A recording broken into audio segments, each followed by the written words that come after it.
Hey guys, time to get in on the action for the biggest moments in basketball with Prize Picks, America's #1 fantasy sports app. Just select 2 or more players, pick more or less on their projections, place your entry, and win up to 100 times your money. Right now, Prize Picks will match your first deposit of up to $100. Just download the Prize Picks app and use the code GET100. That's code GET100 on Prize Picks for a first deposit match of up to $100. Prize Picks. Pick more. Pick less. It's that easy. And now, Hangar 56 Media presents Spike's Car Radio, a downloadable cars and coffee, hosted by writer, comedian, and automotive enthusiast Spike Ferriston. Now, here's Spike. Toilet flushes.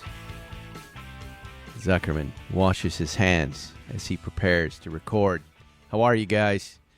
Hope you're doing well. I've got a terrific show for you today. A little later, Maserati. We're giving Maserati some love. Andy Love, some literal love, who is the director of brand and sales, is going to be calling in and telling us about everything that's going on with Maserati. That brand I have not been, I haven't been driving the cars. I'm interested in seeing what they're like.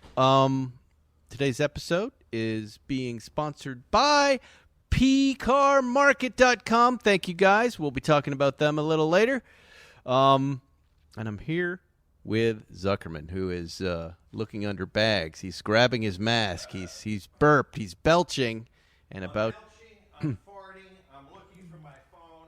What do you... We don't need your phone. We need you to sit down to the microphone here. God, it's like a petulant child. Every show I have to wrangle you. Why are you making me wrangle you? That's why you want me on the show. Because I'm a petulant child Say is hello. why I'm on the show. Hello, everybody, All right. and welcome to another episode of Seldom in Doubt. You're being too loud. Seldom right, but never in doubt. I'm going to take out my headphones here because everything sounds okay. Take out your dick ears. You didn't show up yesterday for the Cars and Coffee, and boy, what a little day we had. Do you know anything that I'm about to tell you? Apparently not, with that kind of a lead-in. Go ahead. Okay, right around 10 o'clock the night before our Cars and Coffee, which is every Sunday between 8 and 10. No, sir. No, sir.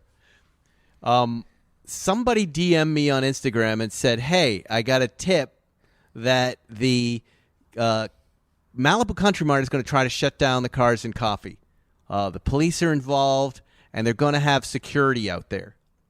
So I sent word around to a couple friends of mine who I was meeting there. I was also meeting the folks from Porsche there, Porsche PR. We've got something brewing with them that we'll tell you about later. That's some fun. But, you know, what a day for them to be coming by and everybody else. But everybody's cool, so we show up. I'm halfway there in the Porsche 718 Spyder, and a friend of mine sends me a picture. They've shut down one of the lots. So there was an attempt, Zuckerman. I need to engage you with this. You can't be looking at your phone. I need to tell you this. Nobody knows. I'm listening to you. Boy, so I know because now I'm telling a story to a guy looking at his phone. One of the lots was shut down. I want your involvement. So here's what they did. They shut down the lot where Marmalade is. Okay. Except the entrances to it were open. They have to be. Okay. How are they going to tell the difference between... There was a sign that said, the Malibu Country Mart will no longer have any car events, just by itself. And then they had roped off, if you imagine, you know where Bill's lot is? Yes. The Malibu Kitchen. Then there's that little kind of place to kind of go through to the bigger lot. They put a little papery rope there, like a little pool rope, that said you can't move from place to place. And then they had one of the entrances blocked, and the other, there was a pimply-faced kid security guard, right? Now, so by the time I got there, the show's right around 8 o'clock. I got there at 7:30, anticipating there was going to be some trouble. I pulled right into that lot that they said wasn't open. And as I pulled in, the pimply-faced security kid came over and he goes, you know, we can't have cars here. There's no car shows here. It's just for customers. Oh, which you are. Which I am. I'm coming there for coffee. I said, I'm coming. He goes, yeah, well, the coffee places aren't open. And I turned around and I said, well, yeah, Marmalade's open, as is this other coffee place next door to it. And this poor kid, I felt bad for him because they sent this kid into a lion's den of insanity, right? As I pull in, about 40 other cars pull in at the same time. And everybody's just looking at the kid going, what? What are you talking about? We're all parking our cars and going to get coffee, and then we're going to look at our cars. And then we're going to clear out of here at 10. And by the way, all the restaurants here are going to make a lot of money. So leave us alone. I went under the wire, and I talked to my friends. I go, does anybody understand what's happening here? The show happens as the show happens, right? People are pulling in on either side. They had to go around the little rope. And everybody's parking and talking cars like usual, and even putting their arm up on the sign that says no more car events here, even though we're all just customers, and this isn't a former Cars and Coffee. There are lots of elements of this, Zuckerman, that are funny. So at the beginning, Matt Farah pulls in. Some guy leans in he's got his Lamborghini. He pulls in right in front of Bill's, and some guy leans in, and I see Matt just kind of looking. He parks, and then he comes up, and he's mad. I'm like, what are you angry about? He goes, oh, Fireball. Fireball told me that this Cars and Coffee is over. And I'm like, who's Fireball? And he goes, you don't even, he says, the name just tells you everything you need to know. Fireball. He's got his own Cars and Coffee, and word is he's jealous about this Cars and Coffee, and he's trying to shut this one down by using his connections. And I'm like, well, hold on. Oh, my God. There's a lot of unsubstantiated maybes, but I don't think that's it. But sure enough, I'm watching this guy in a denim suit, Fireball, going, yeah, it's over. Just turn around. This one's over. I'm like, Fireball? What is Fireball even talking to people as they're pulling in? There's plenty of parking for everyone, right? And now the police show up. Now we've got police showing up. But there's no organization. And they're There's no flashing lights, but they're saying things like, wear your mask. You can't stay if you're not a customer. Some people leave. They're not writing tickets. But then they're looking at the cars. The guys are looking at the cars. And then we have a group of guys we have fans in what's known as the Task Force for Regional Auto Theft Prevention. And one of the officers from LAPD, who's part of that auto theft prevention, comes to this show. So he walks up, and I go, "Do you have any idea what the sheriffs are doing?" He goes, "Yeah." He goes, "You got one crime guy and you got one traffic guy." He goes, "The traffic guys are kind of just here because they had an issue with some Lamborghini guys in the canyons and followed them here." Now, this is a recurring theme, the Lamborghini guys, yes, who have been making noise for the last few weeks, the Lamborghini guys. So follow that.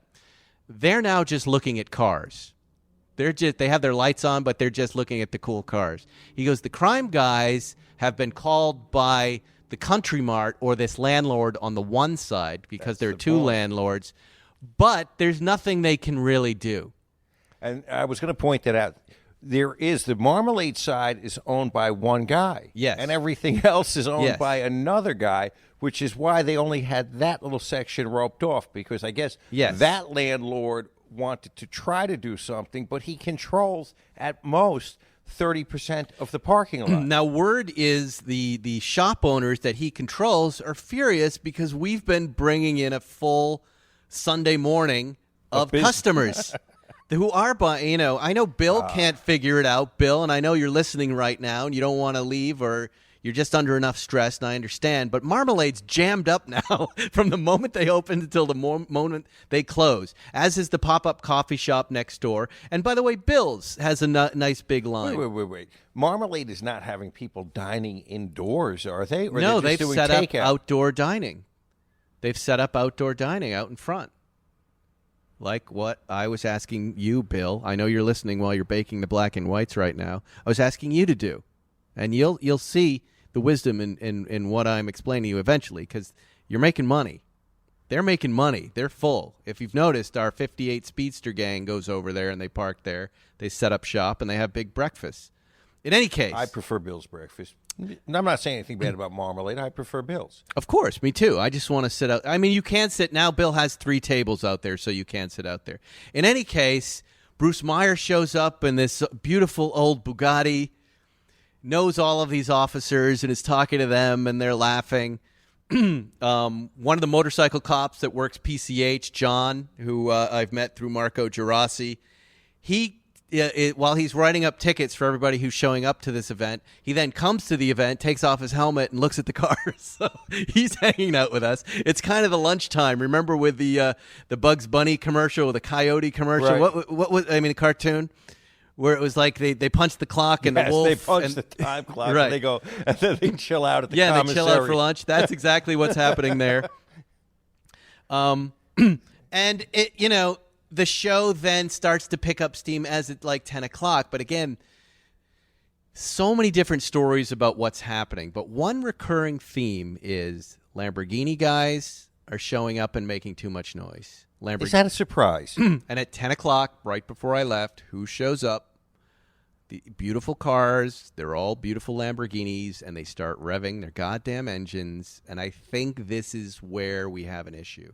Because, the safety and the protocol for COVID-19, we're hitting that every week. Most people are doing it now. People are social distancing. We've been doing it for a while. There's no outbreak tied to our Cars and Coffee show.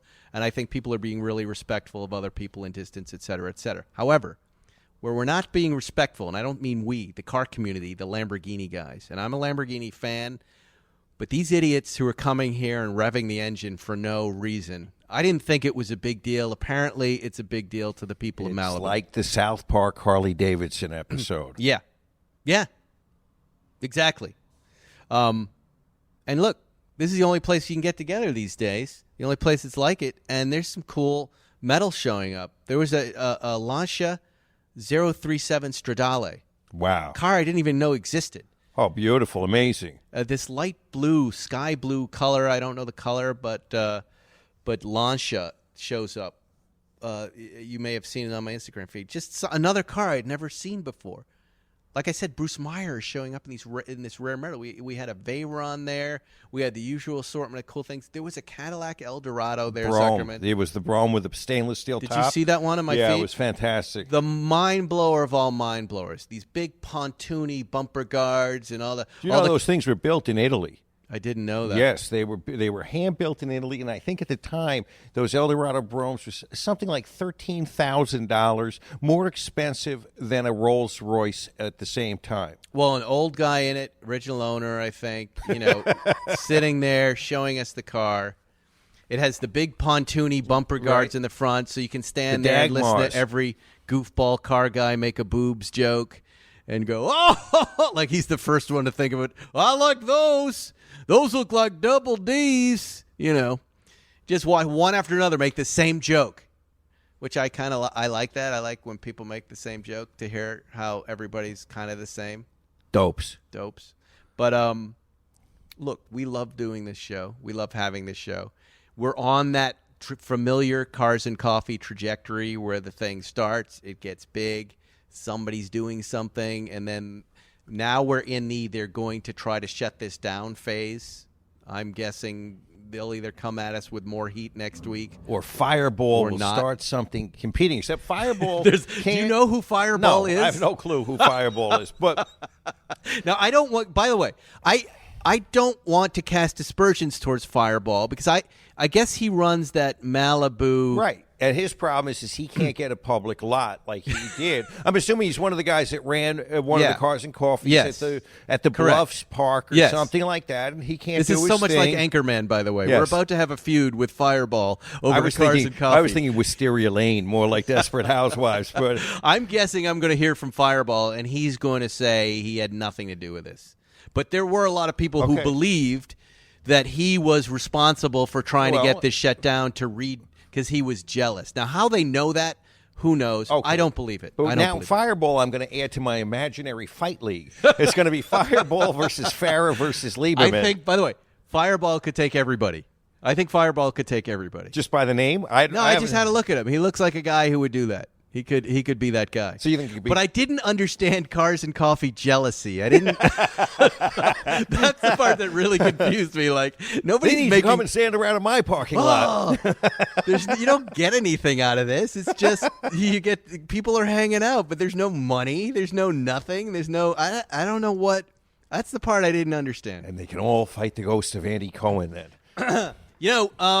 I mentioned that this episode is sponsored by pcarmarket.com. And that's not P-E-E, it's just P. My wife was doing a fundraiser. She said, could we sell a 60-minute spot in your show? I said, yes. They put it on eBay. She said, look, if this thing gets up to $1,000, I'll get. You're going to get lucky this weekend. Well, guess what?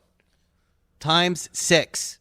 Times 6. Okay, does that mean you get lucky 6 weekends in a row? This is being negotiated right now. Yes. She never expected it to do well, but we sold one. I thought we sold one ad right away for more than half of that, and then the number 2 guy also got a spot. We're going to give him a spot. But our winner, and I thought, we've had some controversial shows of late.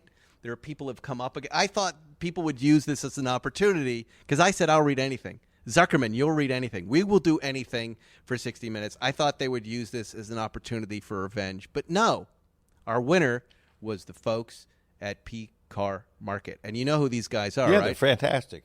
They are the Bring a Trailer of Porsche. They're Bring a Trailer, but just for Porsche. I'm going to read their ad now. So, Will, start the music. It's no secret that the Porsche community is like no other, and no company understands this more than P Car Market. The incomparable passion behind the brand is as much a phenomenon as the cars themselves. Whether you are a Porsche enthusiast racer or a collector like we are, P Car Market celebrates you and provides the world's fastest growing, exclusively Porsche auction marketplace. If you're going to sell a Porsche, P Car Market has the global audience you need. If you're looking to buy, you will find a constant daily renewal of cars to choose from. They also send out a little email newsletter, which I get every 2 days, and I look at it because it's got cool Porsches on it. It's no secret that the 7-day auction format is the newest and most effective way to buy and sell, and for Porsche, there's no better choice than P Car Market. The P Car Market live weekly podcast, so after they do have a week of sales, they do a podcast about the sales, which I thought was pretty smart. Yeah, they have special guests. They take you inside the market and how it worked out. So subscribe to P Car Market. That's PCAR Market Live. They have a YouTube channel. You can listen on Spotify. You can consign your Porsche and register to bid today. P Car Market. The world is watching you. They're awesome. Thank you guys for sponsoring us. Huge. Thank you. They are just a couple of salient facts. You can stop the music now, Will. They do. They send out this email that you get that shows the cars that are for sale. And if you're just a Porsche guy, this is Bring a Trailer for Porsche. Notably, Zuckerman, they sold the one-off liquid chrome blue metallic GT3 RS. We know that car. That Jerry Seinfeld built. Yes. They've sold several high-profile cars, including Magnus Walker and Rod Emery builds.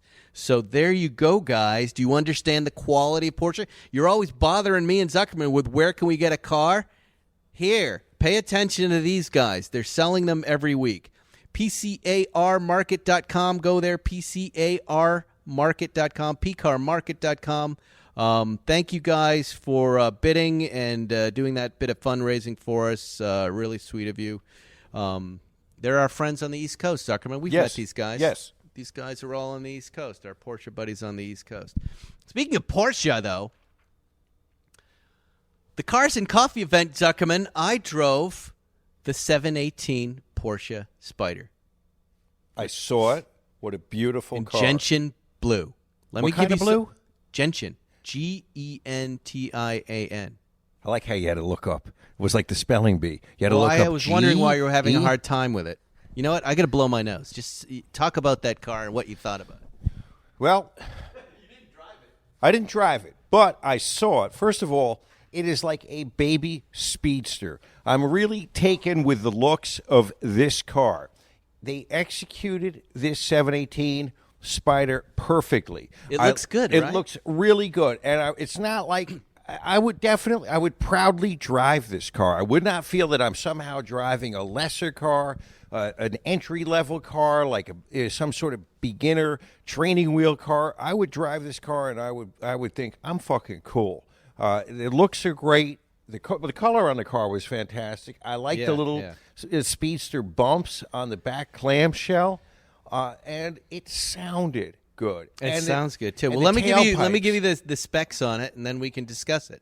New 4.0 liter naturally aspirated flat 6 engine, developing 414 horsepower, 309 foot-pounds of torque. Redline 8K, entirely new sport exhaust system, standard 6-speed manual transmission. There is going to be a 7-speed PDK offered later on. They haven't said when. I believe it's a 718 Cayman GT4 and 718 Spyder that's going to both have it. GT4 and Spyder now share the motorsport-inspired chassis with 991.2 GT3 front axle and GT4 Spyder-specific rear axle that allow for individual anti-roll bar, camber, toe, and ride height adjustments. 0 to 60, 4.2 seconds. Top speed, 187. The 718 Spyder starts at 96,300. How do they arrive at these? What's the 300 for? The antenna? The radial? The radio antenna? We have a good idea. Plus $1,350 for delivery. I think the car I drove was 102 and change total. A lot of money, but this is a 4-liter flat 6, something they've never put in that kind of a platform. Let me tell you my experience with it, because they dropped it off, and I was hopping out of the Bentley, which we'll talk about next week, and getting into this. Here's the first thing I noticed about it. It is small. Really small. It's small. You know how hard it is to get a new car that's small, right? You sit down in it, you look at the steering wheel. There are no buttons on the steering wheel. It's just a steering wheel, right? And you're in this small car. And for a couple days, I couldn't, I erased what I thought. I like Boxster S's with a PDK a lot, and I thought I was getting something in that neighborhood, but I didn't. When I sat down in this, I go, this isn't that. This is a new type of thing. And for a couple of days, I was confused, and I called Seinfeld up too, and I couldn't reach him. But I was like, I need you to tell me what this car is about. But after driving it for the week and then that Saturday drive, it all made sense. This is about a retro little experience. The 550... The 550 or 58 Speedster of modern Porsches. And it very quickly gets under your skin as unique in that way. That drive out to Malibu yesterday for the Cars and Coffee was spectacular. The speed with which this thing moves, the way it takes turns, like we were taking some turns in the canyons in it. We were taking some turns on Sunset. It's just like, keep going. You can go faster if you want. I didn't, because those are public roads. But it is on rails. And you're shifting gears. And there's a beautiful, analog, aside from it being naturally aspirated, which feels analog and mechanical to me, at the roof, right? You electronically, if you want to put it down, it opens up. The latch pops. But then after that, you take over. Exactly. And I thought that was weird. But then it's fun. Then I remembered then when I was understanding this car, I realized why they did that. It's user participation. This car asks you to participate, right? And it's exactly that, Zuckerman. It's got a great little rev matching button. It's got all sorts of fun little things that you can press to make it sound good and not sound. There's been some complaints about the sound of the car. Oh, it sounds good. Sound kicks in right around 5,000 RPMs, and it sounds great. Yeah, I have no problems with it. I don't know. I think there's been an era of sound that was happening right around the time the Jaguar F-Type came out, and I was like, God, that sounds illegal. Right around there. Too much, honestly. I think that era of noise for new cars is over. I think and I say that not because I'm declaring it over, because the new cars I'm driving, like that new Ferrari I drove, they can get up there, but they don't get up there as easily. And like I think there are sound requirements, particularly in Europe. You cannot exceed a certain level of decibels, and it's not a bad idea. So that F-Type was a little bit too much when you put it on extra sporty mode. No, it was illegal. Let's face it. That was an illegally loud sound when you had the trombone buttons pushed, which is fun, and I like to do it. I also like to turn it off. The complaint about there were a couple things that people have mentioned about this Spyder that I didn't get. Like, it does have a long second gear. So you're riding second gear up to around, maybe. That was the Matt Farah complaint, right? I found like you can ride it up to, it's either 75 or 78 miles an hour. Second gear, right? But there were plenty of times where I was flying around in third gear just like any other car in the canyons. I stayed in third gear. But if you want to hear that sound and push it above 5,000 RPMs, you're in second gear. And why you would complain about that, I don't know. It's a super long gear. So that's your canyon gear. You're just in second the whole time. You can be, or you can be in third. There's Right. plenty of torque to keep it in third.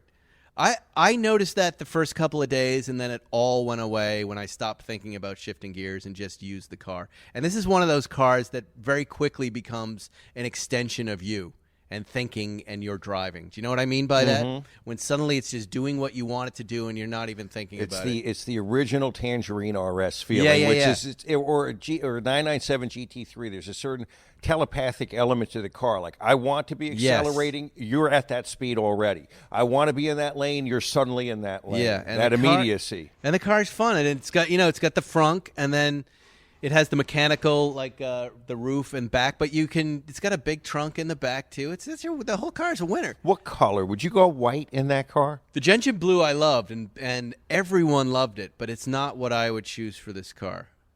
I would almost go in a simple silver with a blue interior. I'm craving that, like a darker blue. And I'm thinking white with a black interior. That would be cool.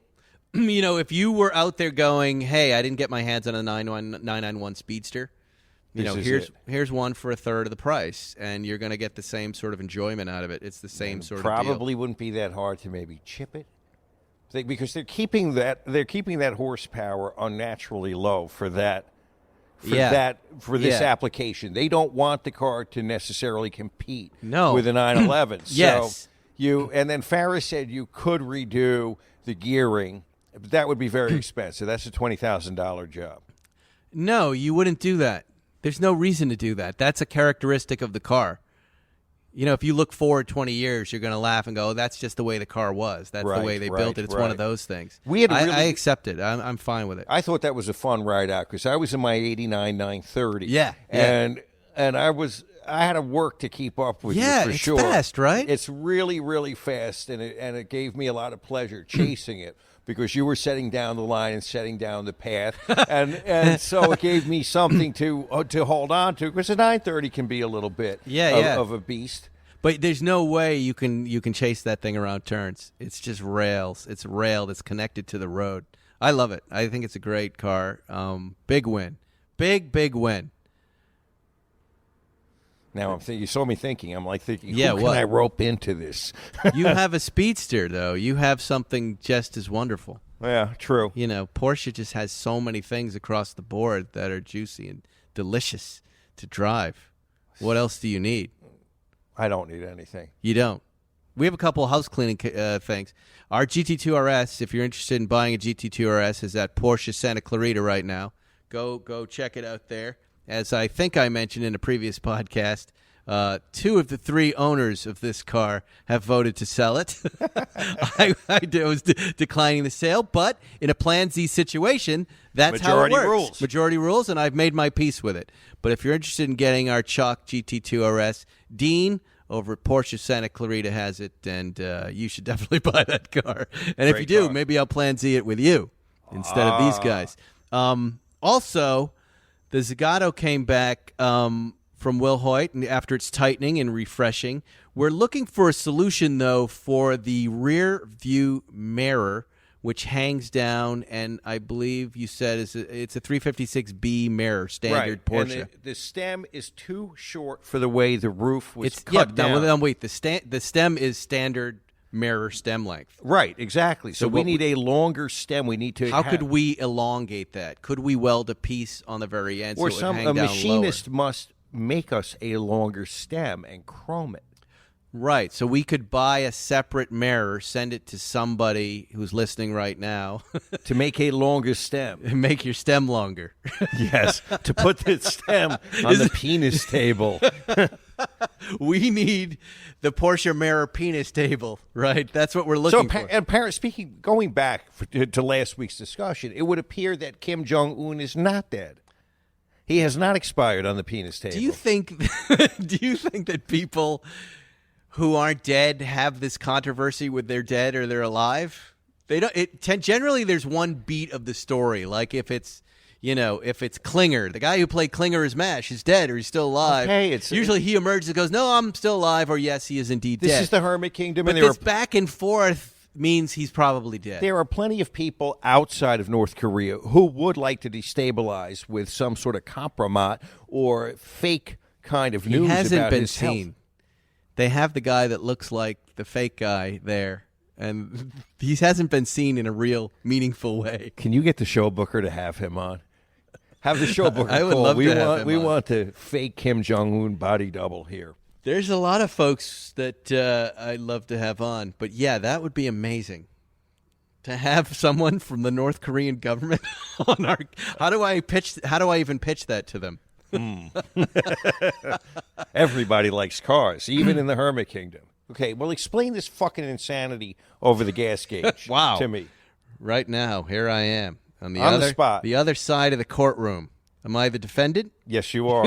All right. Guilty already. Okay. One of the issues we were having with the Zagato is the gas tank wasn't constructed right when it came out of Italy, when it came out of the Zagato factory, which wasn't a big deal. John Wilhoit fabricated the new gas tank and then put a new fuel sender in it. But if you know folks what this car looks like, the front end is much slimmer. There's less capacity in the front boot. So the gas tank is rather flat and upright. Cut down. It's not even as high. Doesn't even resemble the old one. Yeah, it's not a square box like a normal 356 that sits level. It sits slanted and it's thin. So the fuel sender is in the center of that tank and pushes down into it, and as such has trouble reading rather full and empty. And the way Mr. Wilhoit set it up, which you think was rather logical, and maybe it is, maybe I don't know what I'm talking about, was that when you filled up the gas tank, it would only go up a little over half or to 3/4 full. In other words, when you know how you fill up your gas and then you turn it on? What's the first thing you do? You look at your gauge and you want it to say F or F plus even there. That makes me, I feel happy, right? This one would just go to a little under 3/4 and I'd feel gypped. And then it would run down to empty very accurately. Right, because the way it's constructed, the gauge was not going to be, it just can't cover the whole range. It can't cover the whole thing yet. We don't have that solution yet. So the question, I called Wilhoit up when we sent the car, then I said, I need to know that this thing is full when it's full to feel psychologically okay. That when I fill it up, that it's full. And when it doesn't get there, I feel like there's a cork. But what's the flip side? In the what? Yeah, but what's the flip side of this? Is that it doesn't read empty truly. Right. I rarely get to empty anyways, and I'm not worried about that. We don't know when empty is. Now, empty is at about 1/4 of a tank. I can live with that. And now, Zuckerman, you called up, and both you and Wilhoit disagree. Of course, you want to know when it's empty. Now, if you filled it up yourself, the way you fill this car up, yes, you're going to know it's full. You know it's full. You need to know when it's going to be empty. By the way, do you guess, like, when you're almost done pissing, do you shove it back in? You're all right knowing you're full, but you don't really care when it's empty. This is a specious argument, sir.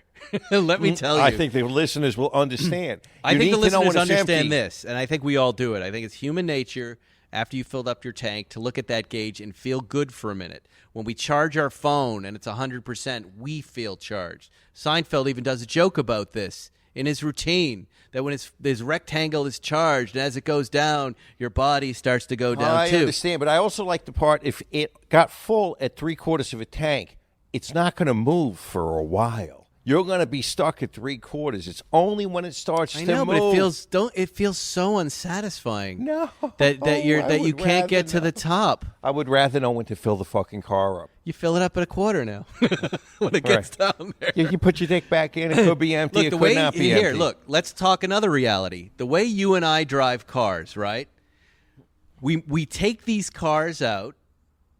Generally, we'll drive them back to our house, and they'll just sit in our home garage while we're using other stuff. And then we make sure we fill them up before we leave them for each other, right? True. I can't think of a time where I've actually run the gas down to zero other than my dailies. The new Land Rover. My Speedster, I feel like I fill that thing up twice a year. I can remember when we ran out of gas. Where? Didn't we actually in the Zagato? But Yeah. that wasn't quite running. That wasn't running out of gas. That wasn't really running out of gas. More to come on that story later. Yes. Yeah. But that was part of the problem with the gas tank, right? Yes. Yeah. Well, anyways, I was just wrapping up that story that settled this argument for me and Zuckerman. I don't know if we can have a poll. Yes. Would you rather a poll? Would you rather have a vote? No, a poll, an Instagram poll.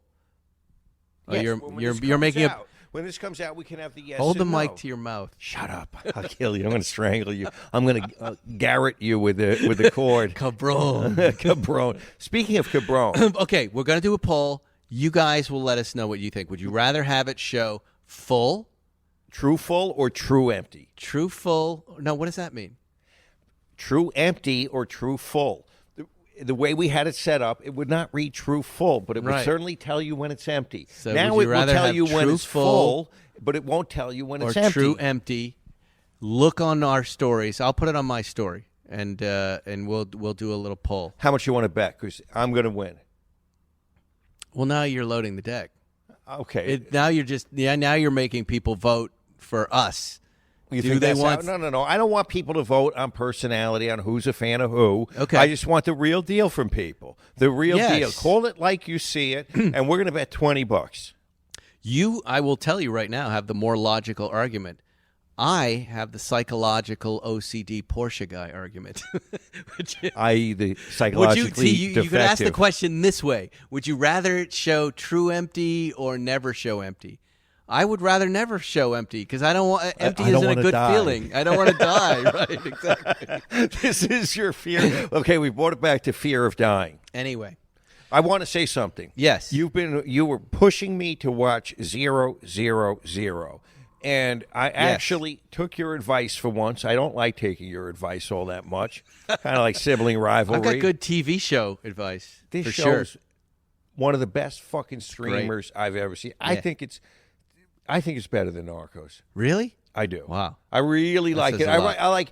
I like the Mexico and I like the Italy. Those two are 10 out of 10. The USA stuff, it's a little bit weaker at times, but the Mexico shit and the Italy shit is It's great. fucking fantastic. Yeah, whenever you have gritty crime, drug dramas in Mexico and or Italy, you have me and Zuckerman in the impoverished towns. But it will even take one in Rome. And then I'm also reading the Don Winslow book still, The Cartel. Yeah, so you're I'm watching perfect for you. 000 and then going to my room and reading that book. And it's so amazing. Just amazing stuff. A real home run. All right, let's talk to Andy Love. Andy, a little while ago, Maserati called up and said, "Hey, have you been following what we're up to?"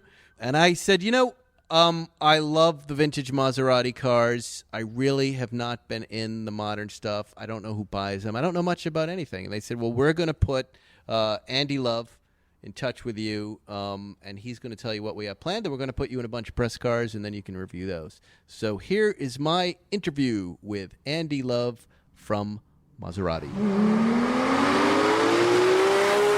Where are you zooming in from? I'm zooming for Oxford, Michigan, just north of Detroit. Wow. That's where Maserati is based these days? Yeah, well, in North America, we're based in Auburn Hills, yes. Again, just north of Detroit, yep. Okay, and tell us again what you do for the company. So I manage sales and the brand for North America. So the product, sales, incentives, programs, and kind of changing the product as much as we can to make sure it fits for both the United States and Canadian markets. Well, terrific. I got an email not long ago that said you guys were, launching some new products, some new cars, some new SUVs. Tell me just in general, first of all, because I don't check in with the brand Maserati a lot. What's going on with Maserati lately? Yeah, well, we're at kind of the edge of a big product kind of renaissance. We just revealed some new high-end performance models of our Trofeos. But backing up, currently we have in production, we have two sedans, a Ghibli and a Quattroporte. We have a midsize SUV in our Levante. And we just went out of production of our Gran Turismo two-door sports car that'll be out of market for about a year before the new one comes. So that's our current lineup today is effectively 2 sedans and 1 SUV. And we're about to start adding to that lineup over the next 4 years. We have, I think, 10 either refreshed or all new vehicles coming. So, wow. Yeah, exciting time. Yeah. And where are we making these cars? Where in Italy do we do that? Well, we're kind of split.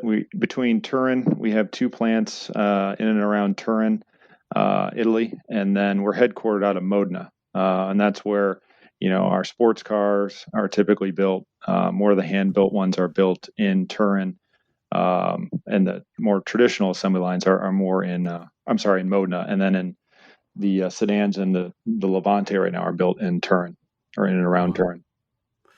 And this Trofeo you're talking about, I just pulled it up here. The Levante Trofeo that you just launched. It's 590 horsepower, 0 to 60 in 3.7 seconds, V8. Yeah. This seems like an interesting SUV. Is this a mid-sized SUV? Yeah, so we did launch the Levante about a year ago. Right. We just added to that with our Ghibli and Quattroporte. So we haven't had Trofeo models of the sedan. So we launched the Levante, like I said, about a year ago, and they're all coming with the same twin turbo V8, who is currently being built by Ferrari. Does Maserati have any sort of classic program? Do they take the old cars at the factory and fix them up like Porsche and Land Rover and Ferrari? Not currently. It's definitely something that we've looked into, but not currently. But it's something that I would say that we're looking into for sure. Yeah, because those old cars are so beautiful. I always kind of look at them the same way as I look at the old Ferraris, and it would be nice to kind of connect that lineage, that history, legacy to these new cars. Who is your Maserati buyer? Who is that person that buys these cars? Well, I mean, in terms of and just buying Trofeos or Maserati in general, just Maserati in general. Like who is that customer? I think our customer. I mean, we've seen versus the averages in the segment, we're a little bit younger, about 10 years younger than average, even for the segments that we play in.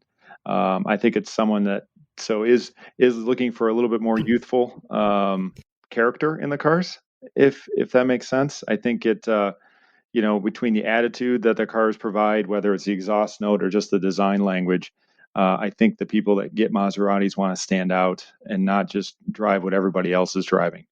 I think that's You're definitely right with the exhaust note, because I have 2 dads who use my street as a cut through to get their kids to school. Nice. In Maseratis, they are making noise going up and down the street, and they always they love to make the noise as they're going by. It really makes me laugh, like as they're pulling up. That's like the brand to me. That's what I think about first when I think about these cars. But admittedly, I have just not driven your new cars lately. Yeah, we need to fix that. But yeah, I think I'm about to do a run of press cars, which I'm excited about. I've always loved the brand, and I love the sound. I want to be like those other dads. What should I drive? Like, what do we have happening in Maserati right now that I should be? Yeah, so I'll just kind of walk you through what's going on. So okay, we've announced, at least at a high level, to the investment community what our plans are for the next, call it 4 years. But starting right now, we're kind of refreshing our current models this year for 21 model year. So the Ghibli, Quattroporte, and Levante are all getting a mild refresh, inside and out, new radios, connectivity, all that stuff. But we just launched the top end models. So, I mean, if it's me, I always want to drive the top end model. Right. So, whether that's, I think it'd be pretty exciting when we get the Ghibli out, because we've never had a V8 Ghibli. So it's a pretty small sedan and it's got 580 horse. Two top speeds 203. I don't think you'll be able to really accomplish that unless you have a long runway by your house. Mm-hmm. But I mean, that's where I would start. I mean, I always like starting at the top personally. Wow. And then that's amazing. And then we're going to reveal in 2 weeks. We're revealing our brand new mid-engine sports car. So that's the MC20 that's coming. Really? Yeah. We haven't revealed that yet. No, that's September 9th. September 9th is coming. So right. And it's the MC20. Yep. And if you remember, we had the MC12. I do remember that. Yeah. Yep. So this kind of pays homage to that, along with, what year it is this year. But I can't get too much into that one because it hasn't been revealed yet. But we did launch a reveal. I don't know if you saw the engine that's coming in that vehicle. I'm looking at some of your launch materials right now. This is like, I enjoy now knowing that there aren't real images of this out and looking at all the, user-generated images. Have you seen anything on the internet that looks close? I've, people are pretty good. I'll tell you that much. But I'm looking at one on Car and Driver specifically. This illustration by Andre Avavari. Yeah, now, the white one. The white one. Yeah, I've seen that one. Yeah, and I think we got a great imagination.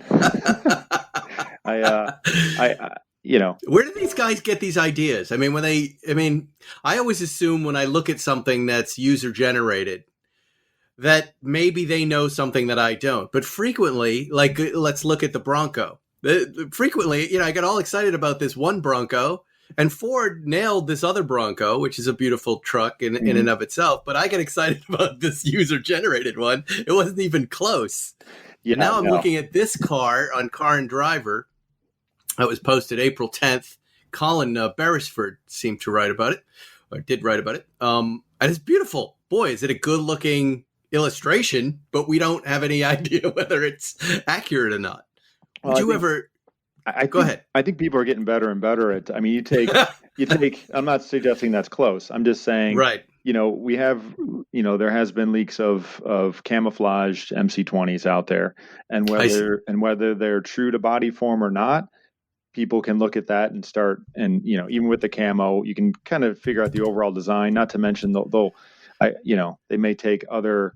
We are owned by FCA, so they may look at alphas and try and coordinate. But hey, we'll see. That's why it's exciting to have the actual reveal. To see how close these guys actually are. Right. What is the the MC12 here that I'm looking at? I had not seen one of these in person until I was at Monterey Car Week at Pebble Beach 3 years ago, and we were standing outside a parking garage. Like, I remember the moment I heard that thing coming and then saw it. Very long and wide, amazing looking exotic car designed by Frank Stevenson, if I'm not mistaken, who went on to Maserati. Went on to McLaren. I think you're correct. Yeah. But boy, it's got such a presence. But that's a very big exotic car compared to what I'm looking at here with this MC20.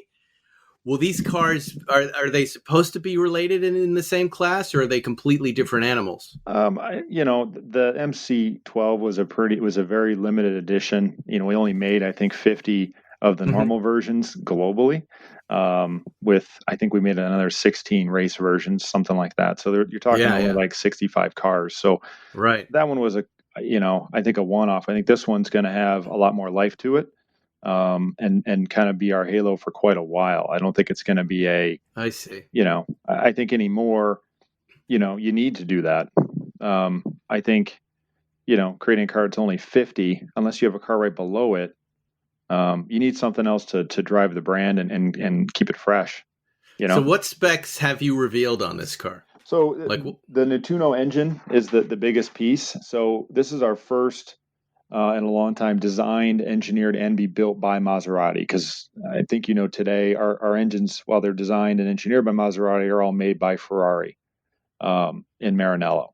So this is our first designed, engineered, and will be built by us. And it's also using some F1 technology with that pre-chamber combustion system that they have. The efficiency on these things is crazy. You're getting about 207 horsepower per liter out of a 3-liter engine. So 621 horse out of 3 liters. V6. Wow. So it's the that's what we revealed so far. But it's crazy what they're able to do with these engines. A 2-seater? Yeah. I mean, we haven't got into that yet, but you can pretty much I can't even think of the words. You can figure that out by looking at the images. Which may or may not be correct. Look, yeah. if it doesn't look like this car and driver image, I think you guys ought to make this car, because this thing is gorgeous. It really is a lovely little 2-seater exotic that kind of gets me. I get excited when I'm looking at this. Here's what they say about it, and you don't have to confirm any of it, but they're saying mid-engine Italian sports car will be powered by a twin turbo V6 rumored to make 600 horsepower. Mm-hmm. And maybe rumored to have a hybrid version later in its lifespan. And I can comment on some of that. So I mean, we did talk about 621 horse, and we have revealed to the greater investment community that we will have electrification across the lineup. So on every vehicle we come out with, we're going to have an electrification option. So whether that's this car or the other cars that we have in the lineup. So, right. And who are you targeting in the competition space, like this model coming out? I will 911 owners. I will let that speak to when we launch the car. I want to be employed September 10th. So yeah, no, I get it, but I got to ask the hard-hitting questions here. No, I get it. I mean, so that's the next car that we need to get you to drive.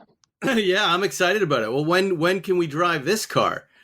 So we're going to know about this. Let's see. This is a show that is going to post next Wednesday, which I believe will be the 2nd of September. So a week before this launch. And you're saying on the 9th, which will be the following Wednesday, this car is going to be revealed, correct? Yeah, it'll be revealed and the 9th. Go ahead.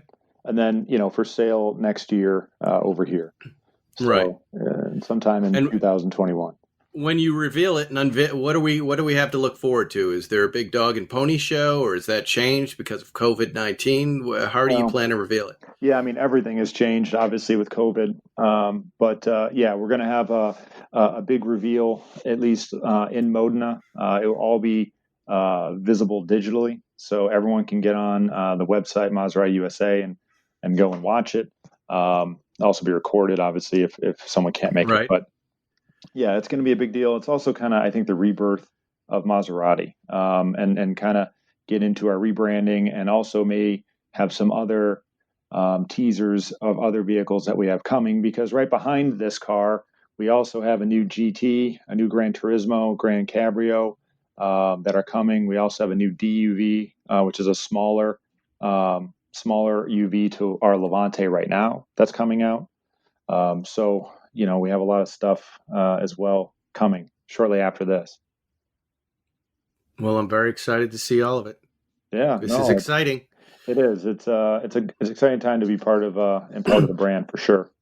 Yeah. Well, thank you for taking the time to chat with us this morning and catch us up on Maserati. We're mostly Porsche listeners here, but we love exotics. We love fast cars that look cool, and Maserati is definitely that.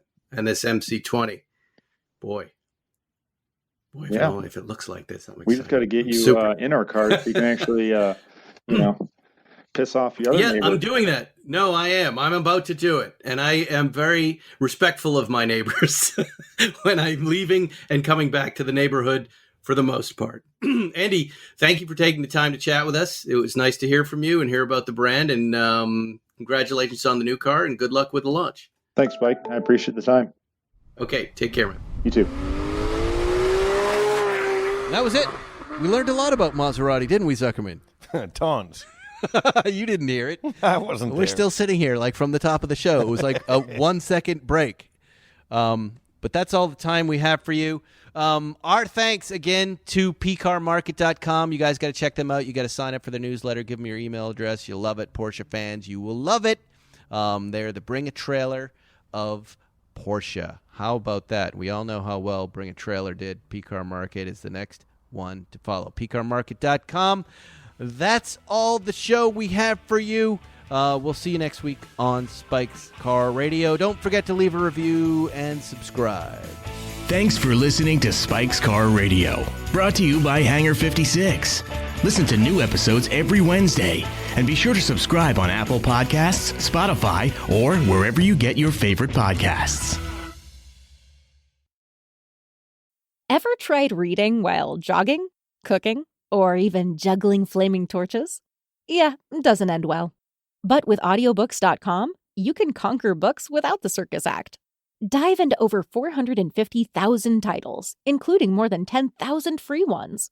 Get hooked on a bestseller, find your next obsession, or finally read that classic you've been avoiding since high school. And here's the inside scoop. Sign up today for a free 30-day trial and snag your first 3 audiobooks on the house. Sign up for your free trial at audiobooks.com/podcastfree today. That's audiobooks.com/podcastfree.